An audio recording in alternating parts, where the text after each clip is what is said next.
All right, welcome to the weekly Decomposition Stakeholders Stand-Up, Wednesday, April 20th.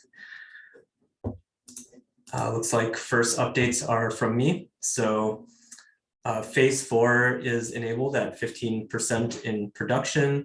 Dylan added some rollback plans, so we'll be keeping an eye on that. And I think next step will be to increase it to 50%.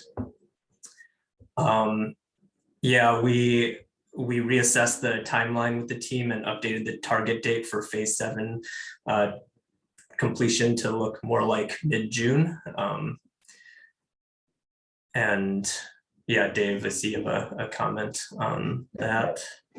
Ken, I was just noting because I read it out yesterday. Like I just saw that the production OS upgrade plan was for late June, like the 27th. So I don't know if there's a concern there yet. I'm just noting the same dates.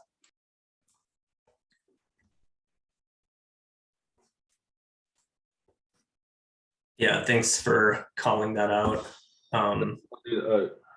A risk or slight risk. Shall we coordinate the efforts there when we are close to the dates? The OS upgrade, I guess, is pretty much determined. Is that right, Dave? I was going to defer to Ken. I don't know. I get some comments from Biren, but I wouldn't. When you say determined, do you mean like we're very confident that it's going to be on the 27th of June? Yeah. No, I would not say that we're confident it's on that date. Yeah, Okay. So not exactly on that date, because the time we have there are estimates, it could be earlier, it could be later than that, but given the work that we estimate to be done on the various environments, that is benchmarking, staging, and production, then we're estimating the production rollout to happen at around that time. We also will have roughly a month for warning because we will need to announce that maintenance window a month ahead of time. Okay. Our current timeline projects mid-June, so that's, I think, according to the chart, it's around 15th of June. If the OS upgrade is roughly around the 27th, so will there be a significant concern? It seems like so far, no. I was just, like I said, I was just noting the two things now happening in the same month. Okay.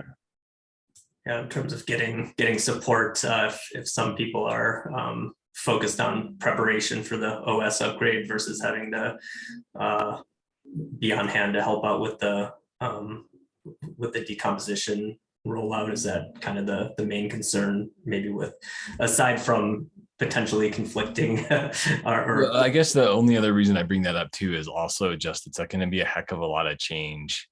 Yeah.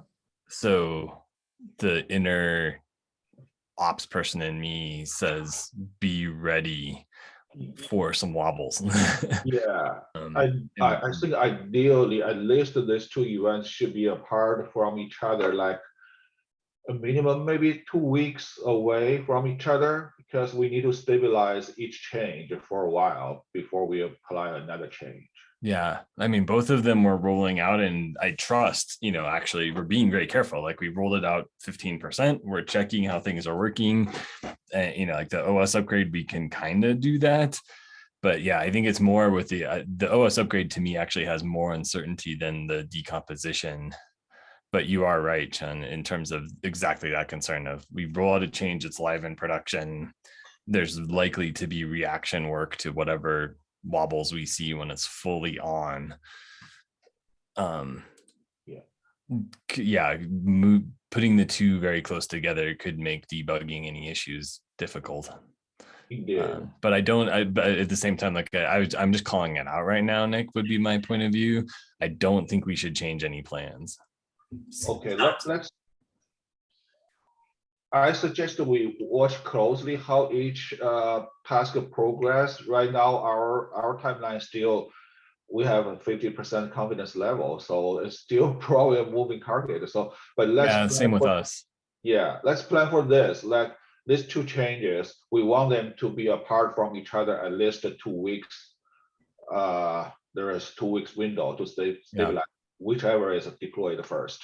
Yeah, And as they get closer, we'll be more confident on that. I think the other thing to say from our side, kind of mitigating that, we just literally walked out of that meeting, is we have a DBRE sync of all DBREs. It is the same core set of 4 DBREs plus other people. So they're aware of the collision potentiality for that too, in some ways, just because they're that smaller group. So we'll just keep tracking. Yeah, okay. Let's plan for that. I mean, when we move closer, let's keep these 2 events at least 2 weeks away from each other. Cool. Yeah, and if it helps, maybe can add a standing item in this agenda template just to make sure we keep checking in on updates for that upgrade weekly as well.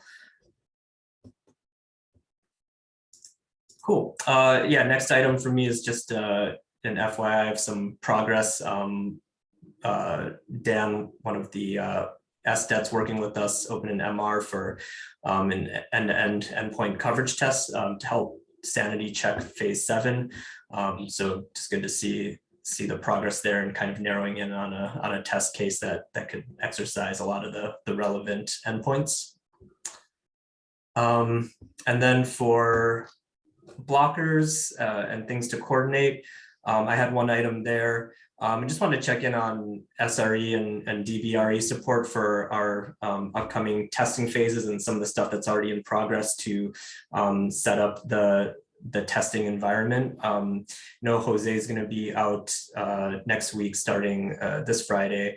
And also so I just wanted to confirm that Nathan would be available to help out with this, and that there would be coverage for the epic I linked and any assistance for Nathan with Jose being out.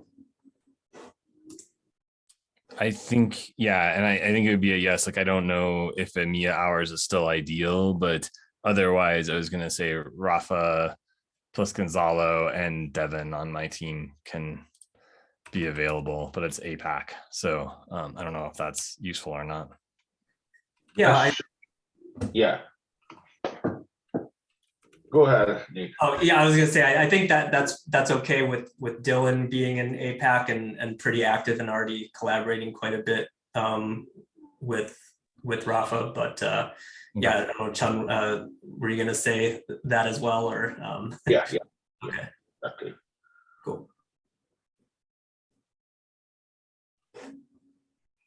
Great. Any other blockers or items we need to coordinate?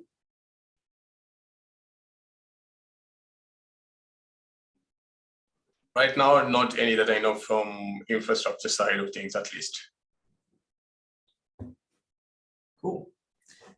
Yeah, and I think we can skip items 4 and 5. No new sharding blockers that I know of, and I think we've discussed all the time sensitive items. All right. Thanks everyone. Have a good rest of your day.